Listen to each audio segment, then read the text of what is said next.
Boa noite, meus amigos, minhas amigas. É um prazer enorme estar aqui com vocês mais uma vez, levar a informação para vocês. E hoje nós temos aqui no Tribunal da Verdade uma convidada ilustre, uma pessoa que eu tenho um carinho, uma admiração imensa, a doutora Vanessa Lisse. Logo depois da vinheta vai falar conosco aqui.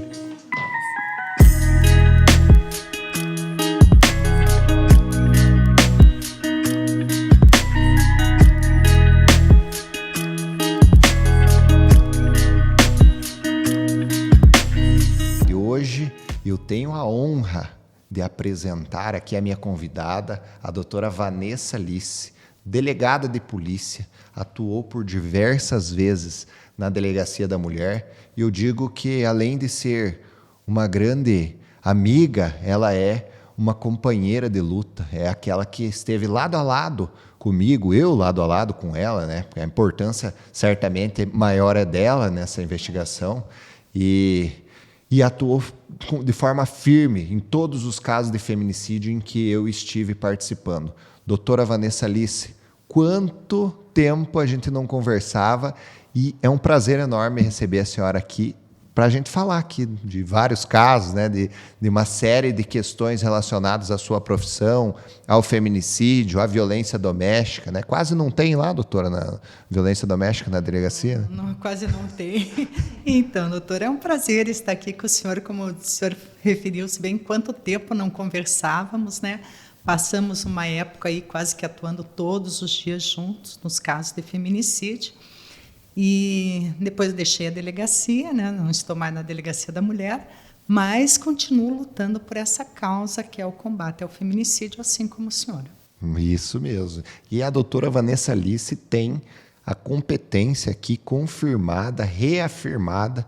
Eu sou uma testemunha viva do trabalho brilhante que a senhora fez na Delegacia da Mulher e também em outras delegacias onde a senhora passou, mas especialmente aí no amparo das vítimas colaterais, né, vítimas indiretas do feminicídio também, né? No caso da Suelen, nós tivemos aí 2 crianças, que era um período difícil, onde as rodovias estavam interditadas, e a senhora muito bem conduziu essa situação, e ali sim a Delegacia da Mulher atuou de forma magistral, né, doutora? Sim, a gente priorizava, né, o combate ao crime de feminicídio, porque, infelizmente, né, doutora, a gente sabe que o feminicídio nunca vem sozinho de um momento para o outro.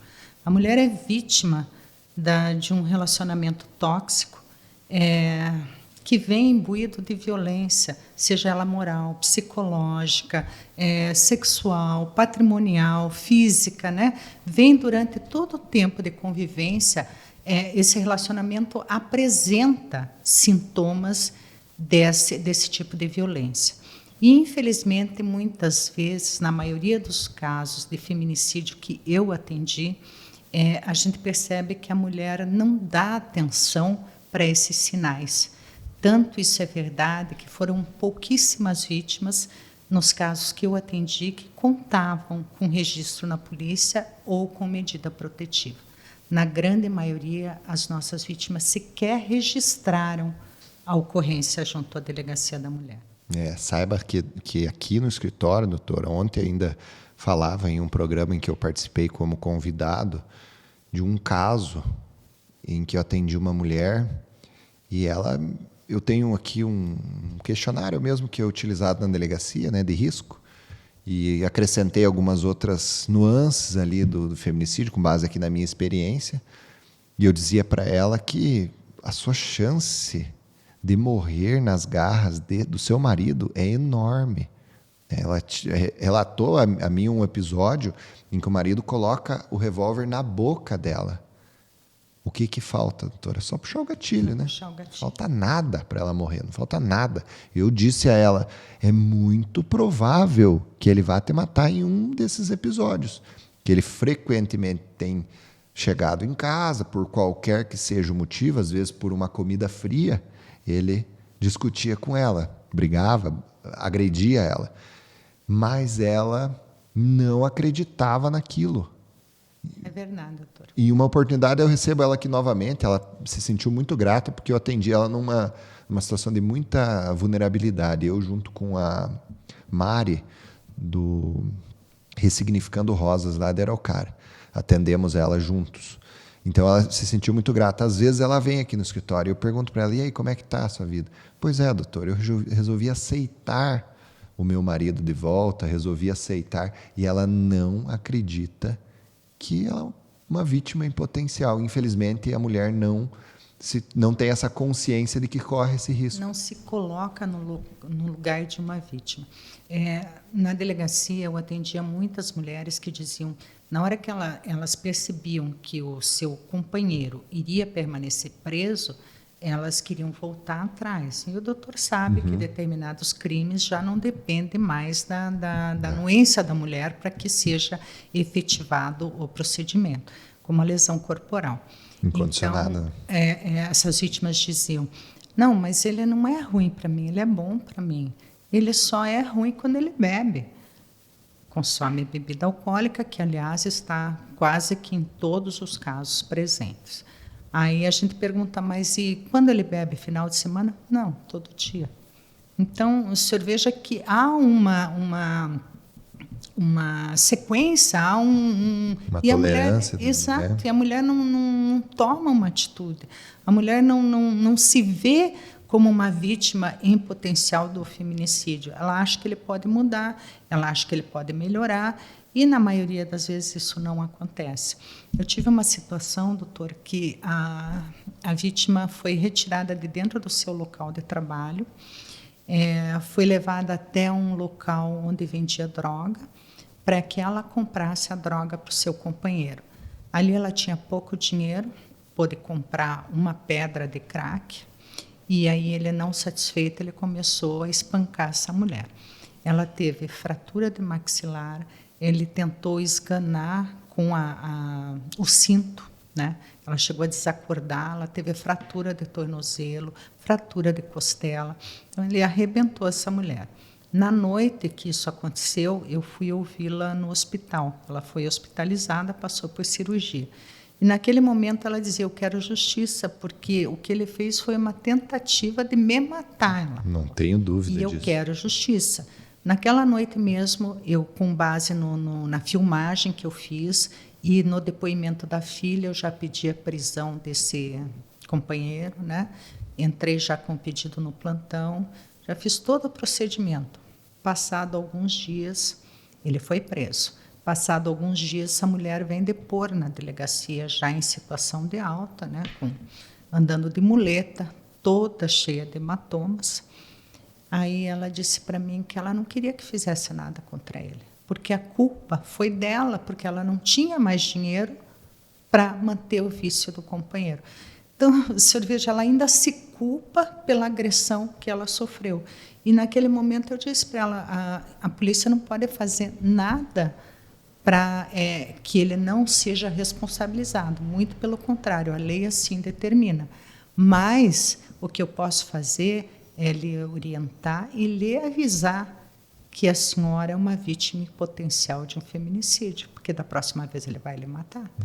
Faltou pouco dessa vez, da outra, talvez ele ela tenha um meio. Voltou a conviver com esse homem, aceitando e ainda se culpando pela agressão física que ela sofreu.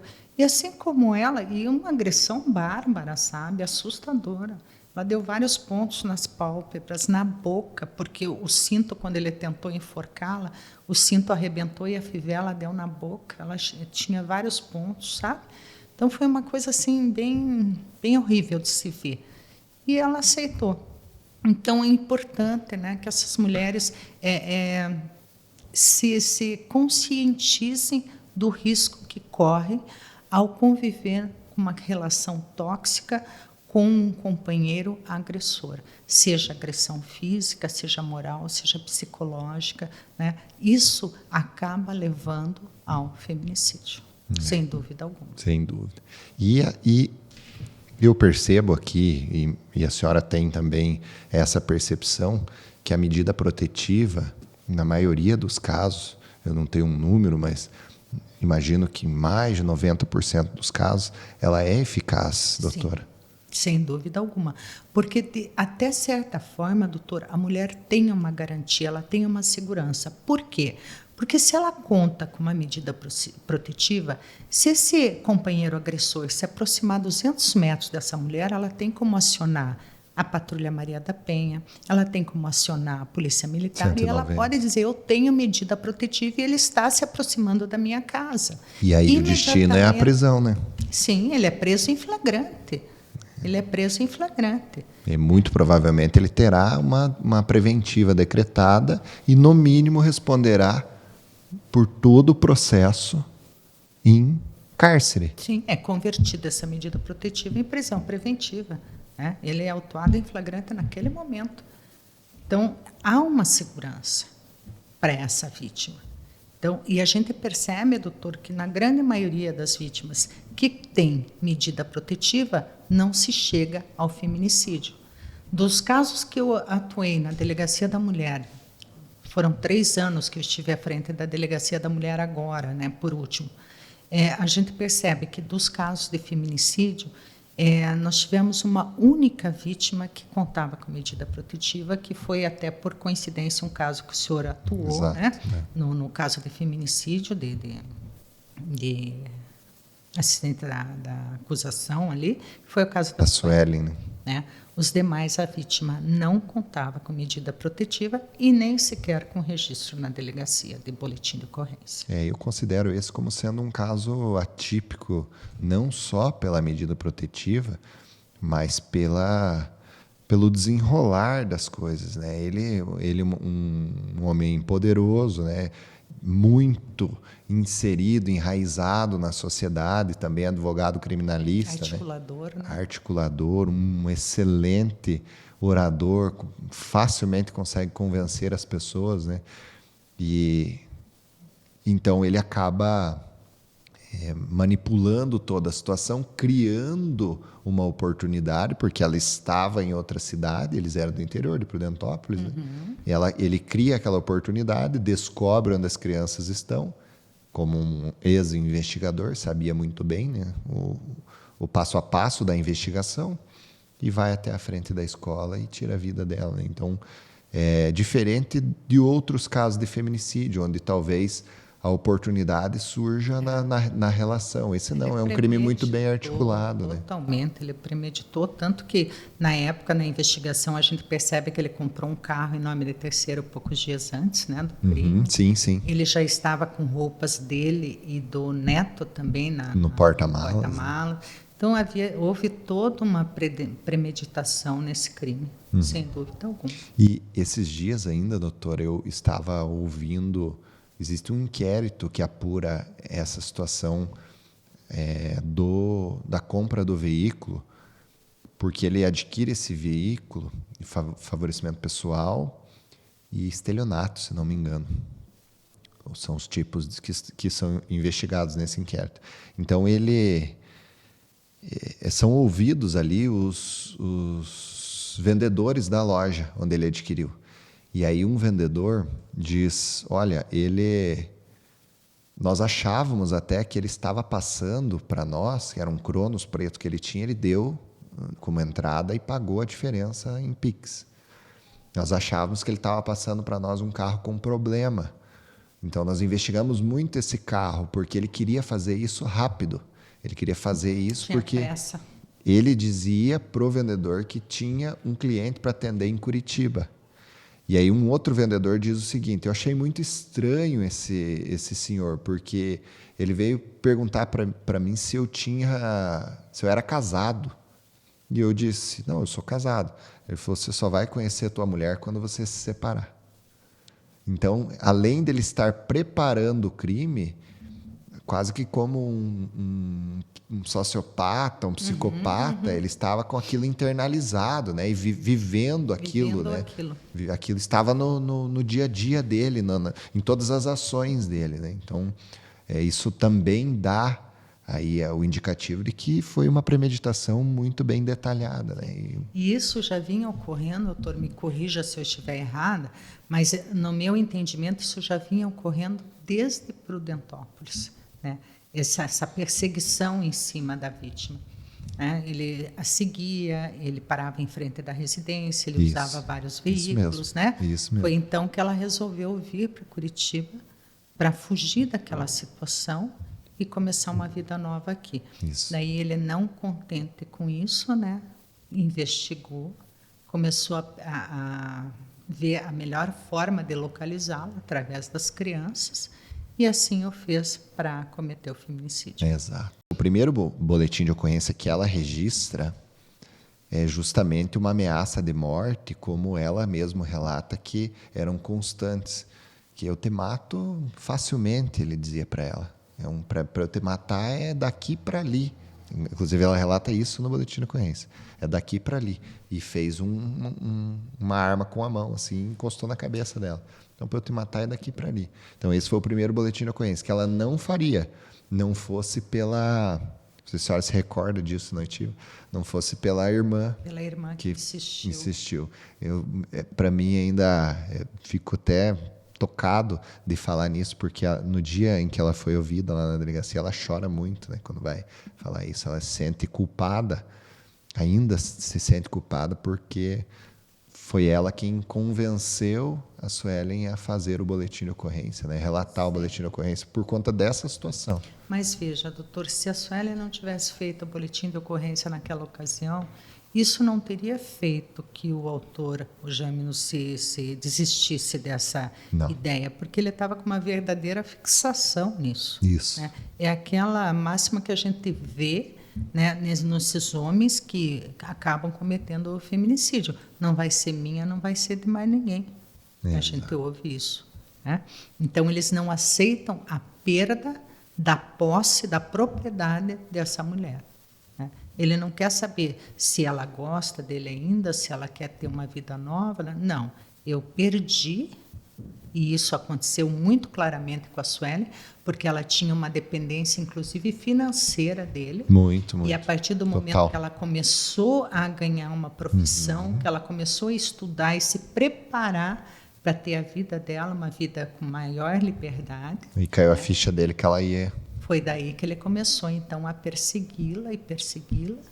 Então, eu entendo, doutor, que mesmo que ela não tivesse feito esse boletim, como não deve ter feito outras situações, que ela deve ter passado. Sim, eram anos de agrura. E, independente disso, ele teria cometido o crime, sem dúvida alguma. Também acredito. Pelo sentimento de perda da posse da Suelen. E tem um outro elemento, esse eu não levei ao inquérito, porque é público, é um processo em que ele respondeu por ameaça em Guaratuba, que a ex-mulher dele sofria violência exatamente nos mesmos moldes da violência com a Suelen. Então, e é curioso também a linha do tempo, que nós estabelecemos aqui no escritório, uma linha do tempo da violência. Do agressor. Ele tem um relacionamento, salvo engano, essas agressões lá começam em 92, com essa anterior. Veja, 92. Com a mulher anterior. Ele começa ali, responde esse processo em 92. Depois ele tem um segundo processo de incêndio contra o namorado dessa mulher. E existe até uma gravação, que na época era o telefone de fio, né? Não existia celular. Ela grava em um gravador, ele dizendo quase que as mesmas coisas que ele dizia para a Suelen aqui em 2023, quando tira a vida dela. Né? 2022, né? Foi em 2022, não. Novembro de 2022. Né? Outubro de 2022. Novembro, primeiro, foi no segundo turno da eleição lá. Então, quase que as mesmas coisas. Então, ainda que o tempo tenha passado, e muito tempo, a mentalidade dele não mudou absolutamente nada. Então, dificilmente mesmo ele tivesse mudado aí essa possessividade. E também a linha de ruptura que da ex-mulher para a atual, que era a Suelen, foi justamente quando ele encontra a Suelen. Então, ele vai trabalhar na delegacia de Prudentópolis, conhece o tio ou primo da Suelen, não me recordo agora, que era também, acho que escrivão, e através desse tio ele conhece a Suelen. A Suelen é uma menina, né, salvo engano, ela tinha 17 anos, né, naquela oportunidade, linda, né, como era linda ainda da sua morte, e ele se apaixona por ela.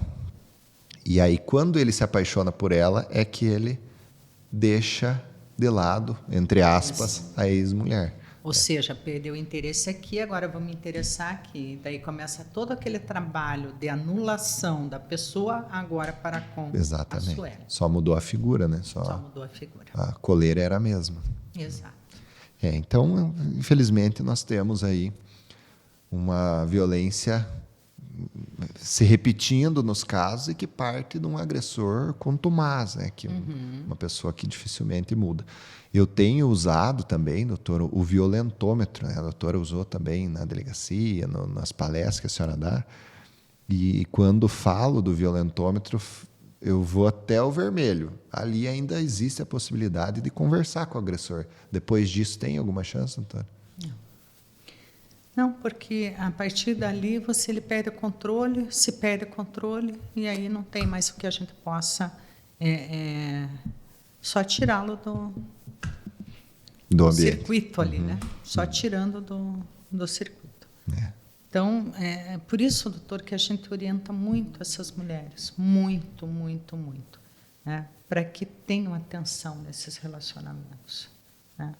Verifique muito bem com quem estão se relacionando, né? Porque a mulher acaba se acostumando àquele tipo de coisa, né? Ele estoura hoje, amanhã ele está bem, depois da manhã ele estoura. E entra no ciclo, porque ele traz um chocolate, ele traz uma flor, pede desculpas e à noite ele faz a mesma coisa. E às vezes, doutora, a violência não é nem a física que tanto assusta a mulher, mas é, por exemplo, o controle de uma roupa que ela vai usar, o controle com quem ela vai falar, muito, né? o controle do que ela vai fazer ou deixar de fazer, se ela pode estudar, se ela não pode estudar. Ou seja, ela perde a identidade dela em função de um relacionamento, em função de vir a fazer o que o outro quer e não mais aquilo que ela quer. Então, isso é um relacionamento tóxico. É um obsessor, né? Não sei qual é a sua religião, mas se a gente fizer uma analogia com o espiritismo, parece um espírito obsessor que suga tudo dela, né? E ela deixa, então, ela perde a identidade dela em função desse relacionamento. Ela vai se anulando cada vez mais, até que ela está totalmente entregue, né, àquele homem, àquele agressor. E a partir do momento que ela tenta sair, ou que ela tenta se rebelar, ou que ela tenta fazer alguma coisa, ela é agredida daí. Isso. Até chegar. A senhora falou sobre a pessoa se cercar de informações, né? Eu sempre digo de percepção, ter uma percepção do homem, né? Dos mínimos detalhes. Sim. Eu gosto de uma frase que diz o seguinte, que se o seu namorado não trata bem o garçom quando você for jantar, certamente, em casa ele também não vai te tratar bem, né? Então, uma pessoa que não consegue se relacionar, né, num restaurante, num bar, numa festa, dificilmente ele vai em casa, né, socializar. Mas eu quero ir um pouco além.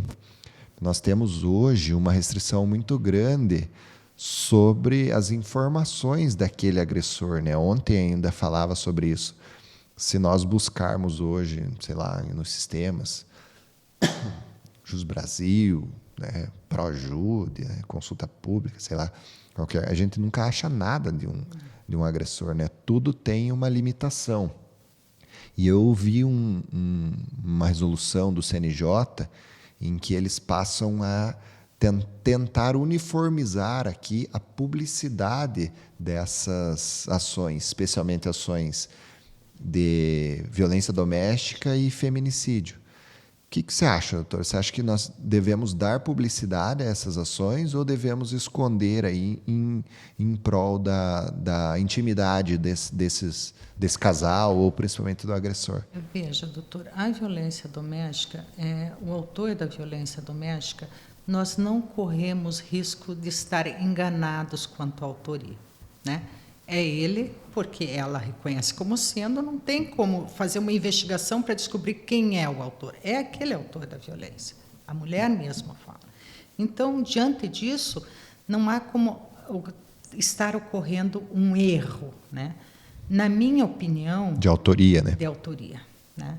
Porque qual é o problema? Em outras situações, digamos que, como já aconteceu, né? De você atribuir um crime a determinada pessoa e, de repente, não ser ele, ser outro. Isso pode acontecer numa investigação. Mas, no caso da violência doméstica, não. Né? Não tem como não ser. A única coisa que se pretende durante a defesa é descaracterizar o feminicídio, né? Uhum. A morte por questão de gênero. Né? Para ficar no simples. Isso que se pretende descaracterizar durante a defesa, mas geralmente não consegue, porque ele é muito claro. Uhum. Né?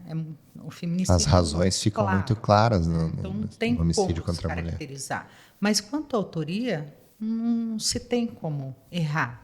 Né? Então, sendo assim, eu acho que estando publicado isso às claras, né, faz com que a mulher também tenha um certo resguardo, respaldo, né, quando for ter um relacionamento com um indivíduo aí que já tem esse tipo de antecedência. Exatamente. Porque não é raro a gente perceber, durante a minha passagem pela Delegacia da Mulher, o mesmo agressor com 1, 2, 3 mulheres. Né? O senhor citou agora o caso do Jâminos, né? Que no relacionamento anterior mantinha o mesmo tipo de comportamento. E talvez aquela mulher não tenha sido uma vítima em potencial de feminicídio, em razão de que ele veio a conhecer a Sueli. Exato. Então, a gente percebe que, em muitos casos, doutor, infelizmente, ele agride hoje essa vítima, amanhã ele agride uma segunda vítima, amanhã ele agride, conforme ele vai tendo os relacionamentos, ele passa a agredir. Com o mesmo modus operandi ali nessas relações. Está muito em alta agora o caso do Dado Dolabella, né?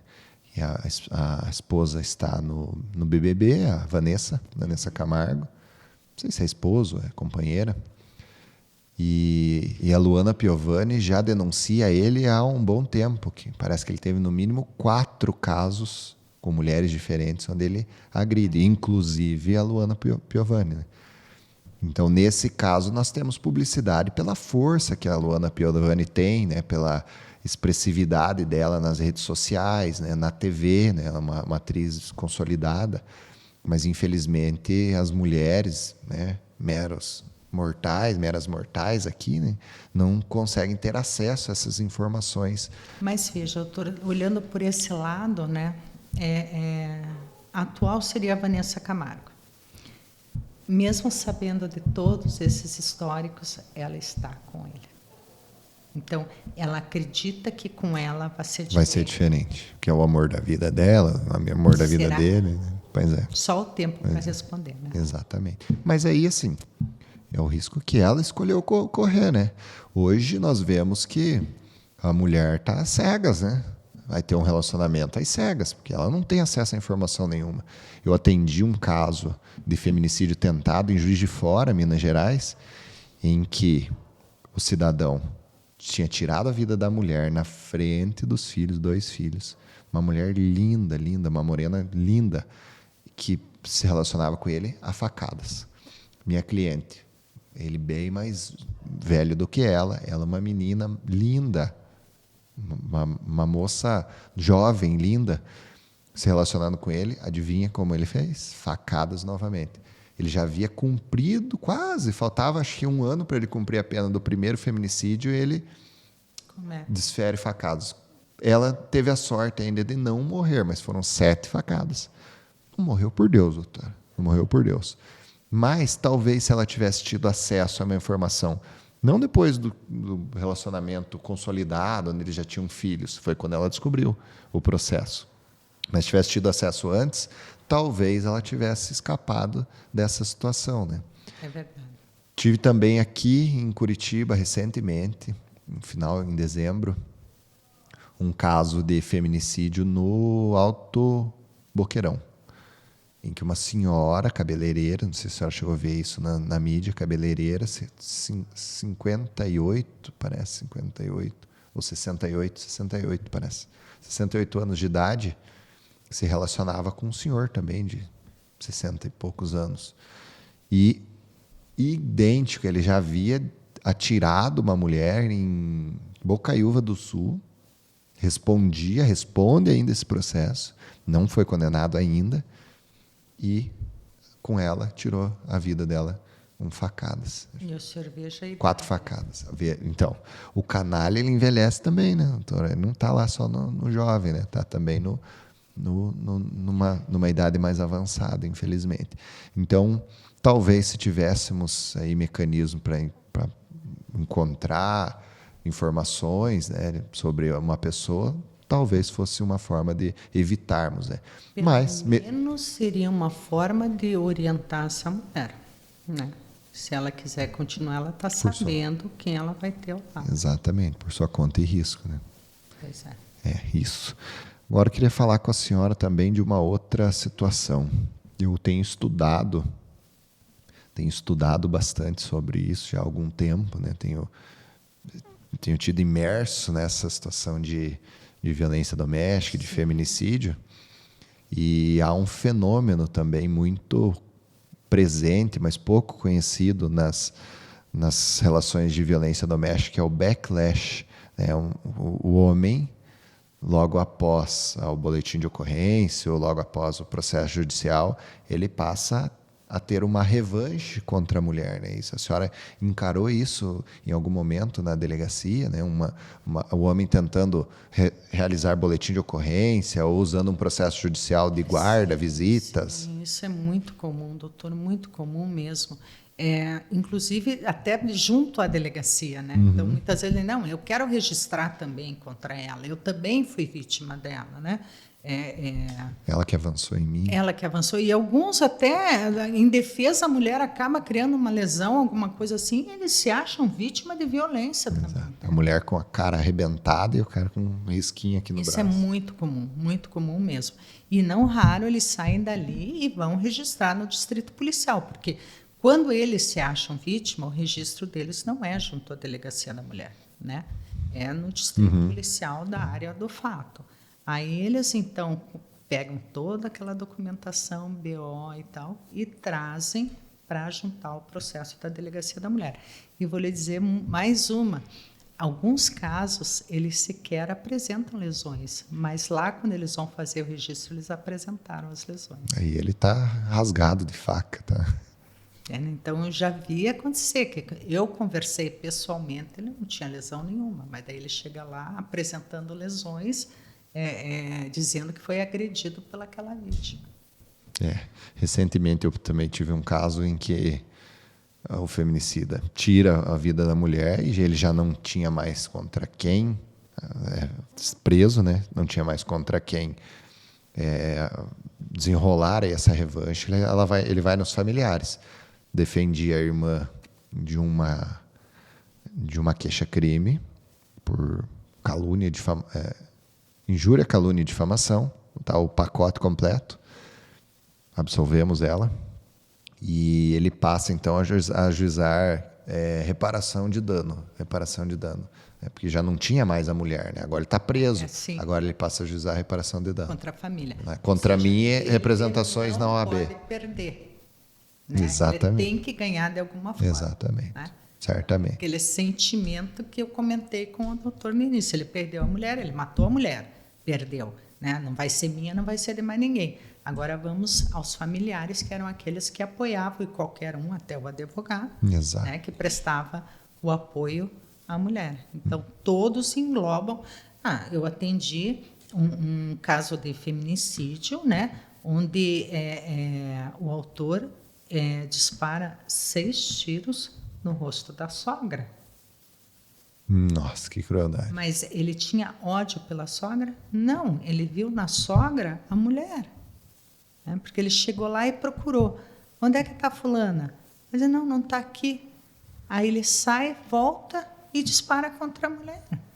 Né?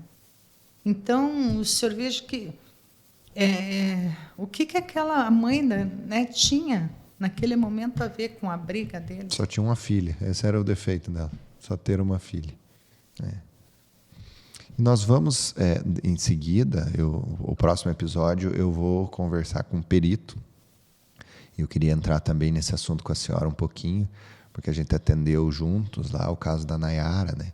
E já aproveitando o gancho aqui da revanche, né, do backlash, é comum também que nos casos de feminicídio o homem diga que ela se suicidou, né? De alguma forma ela tirou a vida. Ele procura desesperadamente alguma coisa que venha inocentá-lo, né? Foi esse caso que o senhor está citando, né? Que ele comenta. Da Nayara, que ele fala, porque ele próprio aciona a polícia, né? Ainda no local do crime. E aí, então, ele diz aos policiais que ela tentou matá-lo e se matou. Ele desacordou e ela se matou. Mas aí, quando você começa a analisar o local do crime... Era isso que eu ia perguntar, se a senhora se recorda como é que a senhora afastou essa hipótese. Lá. Por quê, doutor? Eu achei muito interessante, e aqui, fazendo um parênteses, a senhora foi brilhante, porque eu sempre digo que teve um faro investigativo naquele caso que eu nunca vi. Ele foi mesmo, porque eu não fiz o local de crime. Na época sim, foi me recordo pela homicídios. Que era um chamado de suicídio. Né? Não de feminicídio. Aí, quando eles desconfiaram que poderia ser um caso de feminicídio, eles encaminharam para mim. Aí eu precisava comprovar que se tratava de um feminicídio. Aí eu comecei a analisar o local, que eu tinha só as fotografias, né, as imagens que foram feitas ali naquele momento. Aí eu comecei a analisar e entrei em contato com os peritos, né, responsáveis, e nós descobrimos, porque a princípio ela teria sido morta por enforcamento com um cabo de USB, carregador, de telefone, né? Isso. E aí, quando o corpo chega no IML, ela tem 2 perfurações no tórax de golpe de faca, mas a roupa não tinha sangue, né? Não tinha cortes. Não tinha corte, não tinha nada. Então, aquilo começa a chamar a atenção. Aí eu pedi uma nova perícia no local. Da rigidez cadavélica também, a senhora se recorda, né? Fibores, né? Chegou... Tudo isso chamou muita atenção, né? E outra coisa que chama atenção, era uma cama de casal. Embaixo do corpo da Nayara não tinha sangue. O outro lado, sim. A roupa, a calça, usada pelo autor, estava ensopada. Né? A roupa dele estava ensopada, como se tivesse sido lavada. Né? Aí o que eu fiz? Eu pedi uma nova perícia no local, inclusive com luminol. Eu acompanhei. Se tinha sangue, o senhor estava lá. Acompanhei junto com o advogado também de pude defesa. Estar, né? Mas orientei meu pessoal, porque eu estava ouvindo testemunhas, né? Mas orientei o meu pessoal onde eu queria que fosse visto, né? Se havia sangue ou não. E foi comprovado que havia sangue, né? Sim, os panos lavados, né? Os panos lavados. E eu acho que a senhora não teve conhecimento depois do resultado desse luminol nos panos, né? Não, porque depois que a gente envia o inquérito à justiça, a gente não recebe mais qualquer informação. O sangue dos panos era da Nayara. Pois é, era o que eu desconfiava. Então, como é que a Nayara se mata e depois lava os panos? Exatamente. E saiba que ainda... isso é uma questão que a gente vai discutir muito e a dúvida vai pairar sempre, porque quem não tem conhecimento, assim como a senhora, né, um conhecimento aprofundado aí de perícia, vai sempre ficar, mas será, né? E é isso que a gente vê acontecer nesses casos, né? Esses dias eu participei até, a senhora acho que também falou com o pessoal do Investigação Criminal sobre esse caso, e eu vi agora recente, saiu esse episódio. O advogado insiste ainda, né? O Dr. Ícaro, né? Um abraço se estiver nos ouvindo aqui. Ele ainda insiste de que a Nayara tirou a vida dela, né? Mesmo com todos esses elementos. Né? Mas, doutor, não há... E a causa mortis, a gente sabe que não é do enforcamento, né? Da esganadura. A ferida pérfuro Exatamente, no pulmão. Exatamente. Porque foi um dos cuidados que eu tomei já de início. Qual foi a causa da morte? E eu estava em contato direto com a perícia, porque como eu não fiz Me o recordo local, disso, muito bem. tudo isso eu precisava para minha investigação, né? Então o contato era direto. Eu tive acesso às informações do perito no trâmite da investigação. Então a certeza absoluta que ela não cometeu o suicídio. Não é uma dúvida razoável que vai afastar esse crime de forma alguma. Absoluta que ela não cometeu o suicídio. E outra coisa também, doutor, ele deixa uma carta. De suicídio, né? Ele deixa. Né? Essa carta estava lá e está apreendida nos autos. E adivinha a quem eles atribuem a carta? A Nayara. Mas como se a letra era dele? E o caderno que ele escrevia? Exato. O mantra, lembra que tinha um mantra que ele escrevia? Ela não vai ter ninguém. Ela não vai se apaixonar, relações sexuais. Vai amar, ninguém... Nunca mais terá relações sexuais com outra pessoa. Nunca mais sentirá prazer, né? Aquilo era escrito várias vezes. E o bilhete ele fica muito claro também, porque ele fala, a Nayara me destruiu. Me humilhou e me destruiu. Eu não me recordo. Até... Depois a gente vai colocar na tela aqui mais uma vez, porque a gente já utilizou isso em outro episódio, né? Para que as pessoas vejam essa carta, que fica muito claro que é uma carta de suicídio dele. Facilmente comprovável ali através de um grafo técnico. Facilmente. Essa perícia ainda está pendente no processo, ainda não foi feita, mas foi pedido. Inclusive, acho que foi a senhora mesmo que pediu essa perícia. Salvo engano, foi a senhora mesmo que pediu essa perícia. Então fica muito claro que se trata de um feminicídio e não do homicídio. Me recordo muito bem que quando o primeiro contato que eu tive com a senhora já me disse, não, alguma coisa tem de errado nisso, né? Minha preocupação sempre também, doutor, é de trazer justiça e não um justiçamento aqui, de condenar um inocente, jamais, de forma alguma. E aí conversávamos, eu me recordo muito bem que a senhora disse, tem uma coisa estranha aqui, porque o perito chega 7 horas da manhã lá, e o corpo já tem rigidez cadavérica. Ele liga às 6h20 para a PM. Né?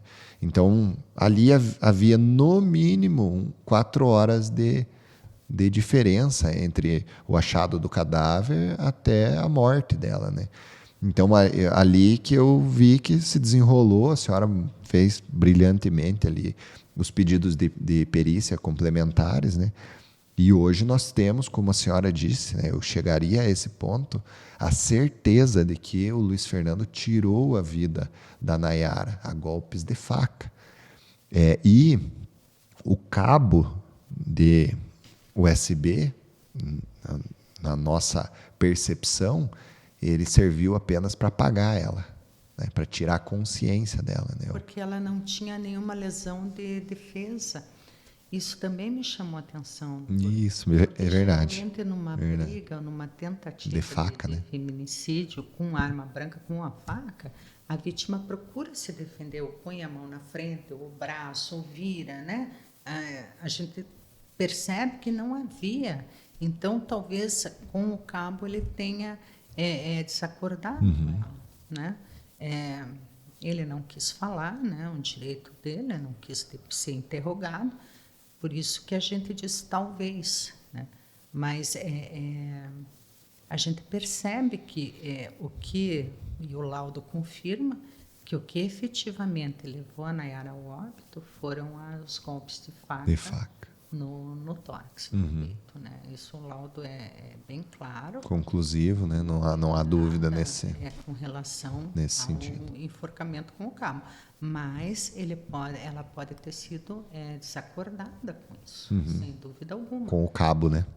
Daí explica, né? Não ter nenhuma lesão de autodefesa, não ter o sangramento ali, porque ele deu uma conjectura, ele deu a facada e o sangue foi para dentro, né? Não veio para fora, ela estava desacordada. Então, explica uma série de coisas. Ela estava com a roupa levantada, talvez porque não havia perfuração na roupa. Uma série de detalhes que nos levam a crer, então, que foi a cena do crime, então, pode ter sido montado também, né? Como Sim, foi? sim, sim. Talvez Porque tivesse ele sido lavou morta a em outro roupa, lugar. ele lavou os panos, ele limpou. E nós né? tinha marcas de arrasto lá na lavanderia, né? Cujas marcas só foram levantadas através Com do luminol. Então, foram limpas. Sim, o local foi limpo, né? O local foi limpo. E também uma outra conclusão importante dessa perícia é no sentido de que havia, você recorda que havia uma suspeita de ingestão de medicamentos? Sim, sim. Eu pedi, inclusive, perícia no copo que tinha de vinho. Sim, todos eles foram periciados. Duas conclusões da perícia. Uma, de que a Nayara não havia ingerido nenhum medicamento. Dois, que a Nayara não estava embriagada. Embora ela tivesse tomado vinho, haviam duas garrafas, né? Uma pequena, uma garrafa pequenininha, não sei se, acho que é 450 ml aquela garrafa, e uma outra, só com uma taça retirada. Então, não havia no sangue dela quantidade suficiente de álcool para embriaguez, exatamente. E também não havia medicamentos, porque até aqui também chegou a ser ventilado pela defesa, em alguma oportunidade na imprensa, de que talvez ela tivesse suicidado porque tomou os medicamentos e tomou o álcool junto. Isso alteraria, né, o estado dela. E eu, quando eu pedi a perícia ali nos vinhos, nos copos, eu pedi porque eu entendi o que deve ter acontecido realmente, que ela foi desacordada. Sim. Né? Então, eu pensei, pode ter sido dopada, para daí receber os golpes. Mas não, daí, então, restou apenas o cabo para enforcar. Para desacordar, né? Porque o que me levou a esse pedido, doutora? A falta de autolesão. Ela não tem autolesão de defesa, né? Então, ela não tentou se defender de nenhuma forma. E isso não é comum. Né? Então, isso me preocupou naquela época. Mas com o cabo e as facadas no peito, e depois os panos lavados e tudo mais, a marca de arrasto no corredor. Eu sei que o senhor lembra também que tinha um vaso virado. Quebrado no chão. Então, houve algum problema ali, alguma coisa aconteceu ali que levou essa morte da Nayara. E não foi um suicídio. Não, de forma alguma. Eu tenho plena convicção que não foi um suicídio. Nossa, aqui o nome do programa é Tribunal da Verdade. Só quem poderia trazer a verdade, já desde o início lá para a senhora, né, ele tinha condições físicas de falar naquela oportunidade. Eu acompanhei, inclusive, o interrogatório dele. De falar exatamente o que aconteceu ali dentro, seria o Luiz Fernando. Mas optou por ficar em silêncio. É um direito dele, obviamente que é um direito dele, é respeitado e foi respeitado pela senhora, porque conheço a senhora, sei que respeita os direitos constitucionais e sempre atuou aí com a legislação embaixo do braço. Mas poderia sim ele trazer todos os elementos. A defesa diz então que aguardaria todas as perícias para então dar a versão dela, mas a verdade é uma só, doutora. Na verdade, não tem duas vertentes, é uma só, né? Ele poderia dizer o que aconteceu. Fala por si, né? Exato, o corpo fala também, o corpo né? Fala, o local, as evidências, né? Então, não é simplesmente o que ele falou. E depois ele mesmo, né? Acionar a polícia, falar, como o senhor disse, né? Já estava com rigidez, existe um prazo. A perícia foi fundamental. Né? Fundamental, eu diria isso. Fundamental. Exatamente. A perícia foi fundamental.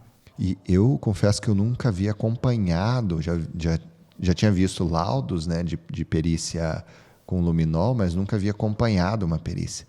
É um trabalho brilhante, é um trabalho lindo da polícia científica, né?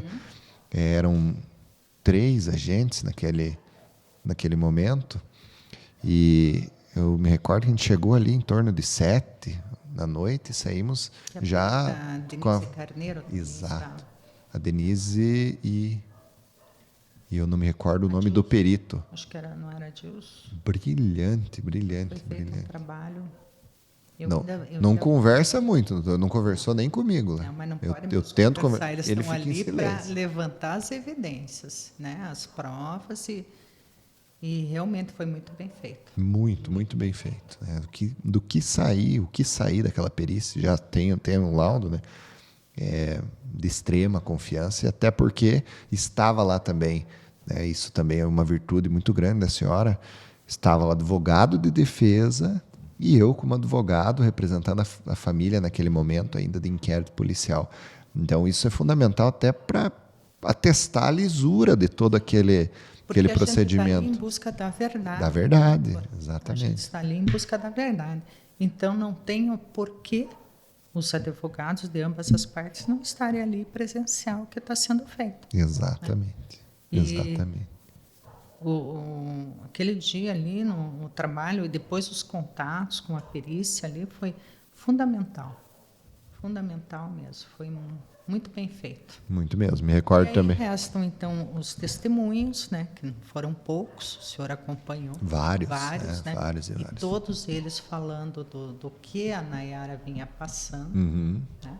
Lembra que nós fizemos até Verifact lá das conversas? Fizemos questão de fazer o Verifact até dos momentos de maior angústia dela, em que ela até mesmo relata o fato de ter ali passado pela cabeça dela de tirar a vida, o que está muito distante do que a gente vê na cena do crime, né? Porque a irmã, naquela ocasião ela já tinha planos de retomar a vida dela. lembra do diário dela? Inclusive com anotações, de planos. Vou fazer isso, vou fazer aquilo, vou fazer curso, vou fazer. Então ela tinha planos de uma vida nova, ela não tinha planos de se suicidar. Também no apartamento a gente encontra um teste os exames de rotina, assim, dosando ferro, dosando uma série, e que eu às vezes faço isso, mas porque vou à academia e tal, mas isso não é de quem vai tirar a vida, é de quem quer viver aí uns 100 anos, né? E eu lembro também que ela tinha colocado um DIU recentemente, né? Então, porque a relação deles já estava se deteriorando. No início do ano ela coloca que queria ter um filho, mas logo depois ela coloca um DIU. Fala, opa, com esse aqui não vai dar para ter filho. E os próprios testemunhas relatam que havia um desgaste forte em relação, né? E esse desgaste, inclusive, veio em razão de que ele vinha podando, né? A Nayara, ele já estava controlando as amizades, sim. Ele já estava controlando. Eu até achei um fato bem interessante, doutor, que uma das testemunhas relataram, e o senhor vai lembrar disso, que em certa ocasião ela saiu do trabalho em ligação de vídeo com ele. Isso. Né? Chegou em casa em ligação de vídeo e foi Dormiu, dormir em ligação de vídeo. Que a irmã entra no quarto. Isso, a princípio, pode ser muito bonitinho, parecer uma coisa de amor, mas não é nada mais do que um controle em cima da pessoa. Travestido de amor ou de eles não moravam paixão. Juntos, então o controle era feito através desse vídeo, né? Então eles acabavam dormindo em ligação de vídeo. Então que privacidade essa mulher tinha? Nenhuma. Pouca ou nenhuma. Ali já se visualizava uma relação tóxica, embora ela não tivesse vendo. Fica muito claro isso mesmo, dos depoimentos fica muito claro. Até a amiga mais distante já não conseguia ter acesso a ela quando veio ali, porque ele restringia. Até a vá no shopping, num cantinho. Que foi apresentada por ele já não tinha mais acesso a ele. Exatamente. A ela. Né? Exatamente. Tudo isso, né, num primeiro momento existiu, mas depois, quando ele passou a controlar a vida dela, já afastou todo mundo. Nas conversas também, na quebra do sigilo do celular, né, dos dados, e existem conversas dele com ela restringindo a relação com a mãe. Você falou isso para ela? Por que você foi falar isso para ela? Nayara, não sei mais. E não conversa mais com ela. A irmã comentou que conversava em códigos muitas vezes, né? Elas falavam em código muitas vezes. É isso mesmo, exatamente. E é só, infelizmente, mais um caso de feminicídio, né? Cruel, bárbaro, né? covarde, né? Infelizmente. E que depois é atribuído à mulher, à vítima, a culpa, até mesmo de uma agressão a ele que não ocorreu, né? Exatamente. Esperamos que num futuro breve, doutor, todo esse esforço investigativo da senhora, ele se converta então em uma pena exemplar, né? Em uma condenação pela sociedade aqui de Curitiba, né? Que possam reconhecer também o seu trabalho e converter isso numa condenação. Esperamos que, porque, como eu disse, a gente se baseia em perícia, né? Naquilo que foi visualizado, periciado e constatado através desses exames periciais. Então, no que diz respeito a essa perícia, está tudo muito bem comprovado. Não tenho dúvida disso. Eu atesto esse excelente trabalho e faço aqui todos os elogios em qualquer lugar que eu vou, doutor. Eu levo o nome da senhora como referência aqui na Delegacia da Mulher e vi agora, em um outro caso, a distinção, né? Porque quando você trabalha só com a senhora, não tenho como falar que a senhora é a melhor, porque, né, não trabalhei com outras pessoas, mas vendo agora em outros casos que eu atuo aqui, consigo, né, colocar aqui um parâmetro, né? E a senhora está anos-luz à frente de todos aqueles que eu pude trabalhar aqui em Curitiba. A Delegacia da Mulher perde muito por não ter a senhora ali à frente. Isso, a gente tem que dar lugar para os mais novos, né, doutor? E a gente vai... Mas isso tudo vai de experiência, né, doutor? Trabalhei muito tempo com homicídio, trabalhei 2 ou 3 vezes na Delegacia de Homicídios e depois trabalhei no COP também, com atividades assim de crime organizado. E 4 vezes na Delegacia da Mulher. Então, a gente acaba ganhando um pouco de experiência nesses casos. Deixa eu fazer um último questionamento para a senhora, doutora. A senhora tem tanta experiência, me surgiu uma curiosidade.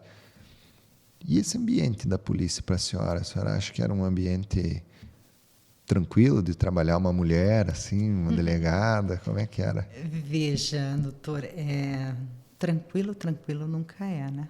Existe porque machismo? Quando eu entrei, eu tenho 27 anos de polícia, doutor, como delegada. Tanto quando eu entrei, eu sempre comento isso, a mulher ela tem que provar não só a competência, né? Ela tem que provar tudo, né? Ela tem que provar a capacidade, ela tem que provar, né?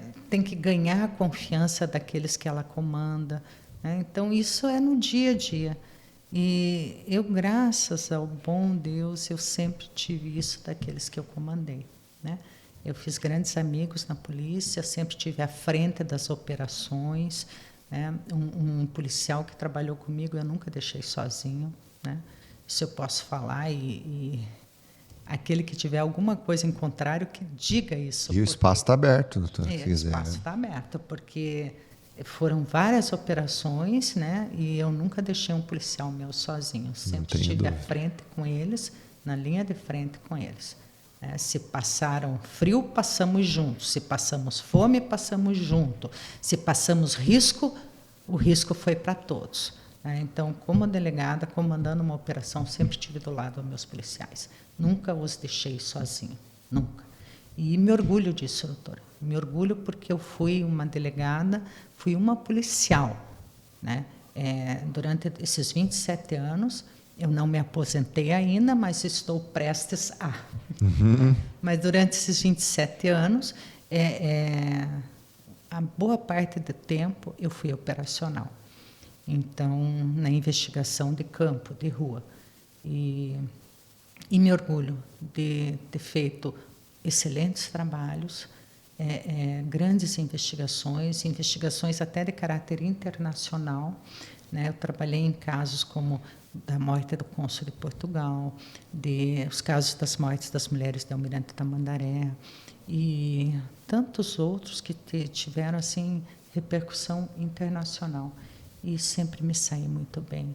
E sempre contei com a minha equipe me apoiando e eu os apoiando. E em 27 anos também, estando na rua diariamente, né, estando em batalhas graves, sérias, né? Delegacias de renome, nunca precisei tirar a vida de ninguém. Então, são essas coisas que eu me orgulho dentro da minha profissão. Brilhante, doutora, tá? brilhante. Então, sempre trabalhamos com a cabeça, né, em primeiro lugar, com o raciocínio e deixando a força para um segundo momento, caso fosse necessário. Então, e prevaleceu a inteligência, a força, né? Sempre. Sempre, doutor, porque eu vejo que o policial, hoje em dia, né, ele tem que usar a inteligência, ele tem que usar a cabeça, ele tem que mostrar o porquê que ele está ali. Né? Não é a força, não é o poder em si. A liderança se faz, né, se conquista com ações. Né? Então, eu acho que é por aí. Estar diante, à frente dos seus comandados, certamente é o papel de um líder, né? De uma líder. Exato. Né? Isso... E o senhor acompanhou. Às vezes, a delegacia, eu entrava às 7h30, 8h da manhã, e de madrugada eu estava junto com a equipe de investigação. Eu não largava a investigação enquanto não estava com o caso resolvido. Não foi só uma vez que nós conversamos fora de horário. E não só eu, porque um dia eu estava saindo da delegacia e o doutor Ícaro, que é o advogado no caso da Nayara, não vai me deixar aqui contando essa história sozinho, porque eu saía da delegacia, acho que já devia ser umas 8h da noite que eu estava com a senhora, ele chegava lá na delegacia para falar com a senhora, então não atendia só.